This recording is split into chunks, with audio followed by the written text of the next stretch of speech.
Principles of Stress Management. Written and read by Vera Peiffer. Hello, I'm Vera Peiffer. Have you ever had to struggle through a long period of work overload, either at home or in the workplace? If you have, you'll know what it feels like to be physically exhausted and mentally overwrought.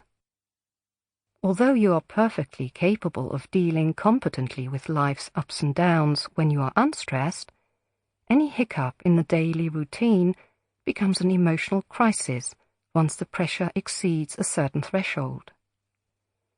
It's a very unpleasant experience to feel out of control and unable to stop yourself from overreacting. You watch yourself shouting at the kids or soldiering on at work like a robot, even though you are too tired to think straight, but you're just unable to stop yourself. Stress and all its unpleasant side effects can arise from a great many different factors. Work overload is just one of them. Other life events which can put you under pressure are changes in your circumstances. For example, if a family member gets seriously ill, or if you unexpectedly suffer financial difficulties. As a rule of thumb, you could say that any event that significantly changes your daily routine is a potential trigger for stress. I say potential because a lot will depend on your general attitude to change. Stress is not just generated by circumstances. Your attitude towards those circumstances will have a significant impact on how you cope. You will quickly find the areas that are relevant to your particular circumstances, as well as the solutions that suit you best. You will find that you can rid yourself of unnecessary stress and heighten your general sense of well-being at the same time, so that you feel more energetic, more in control, better about yourself, and better within yourself.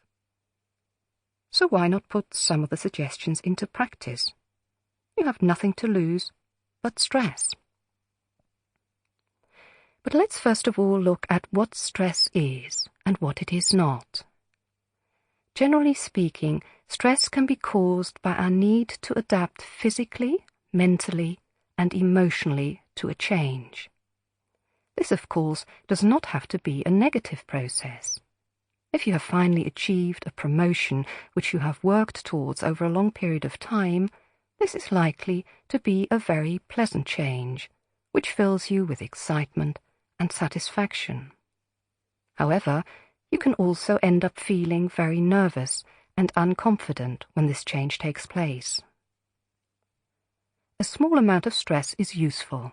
It adds interest and motivation to life and keeps us on our toes.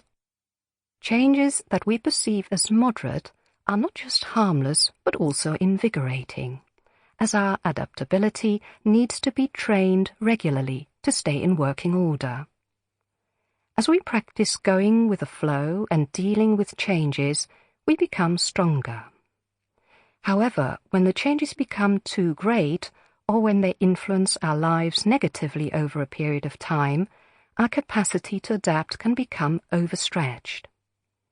We all have a need to maintain physical and emotional equilibrium, because it is when we are on an even keel that we feel comfortable and happy.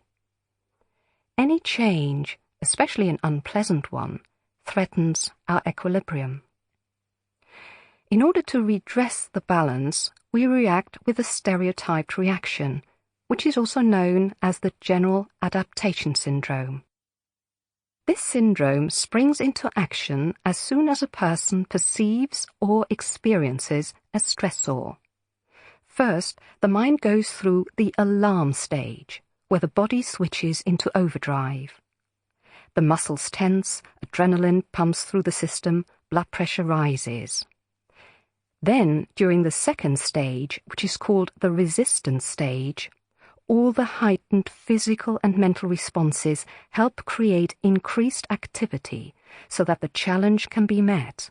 But there is only so much strength and endurance that a person Sample complete. Ready to continue?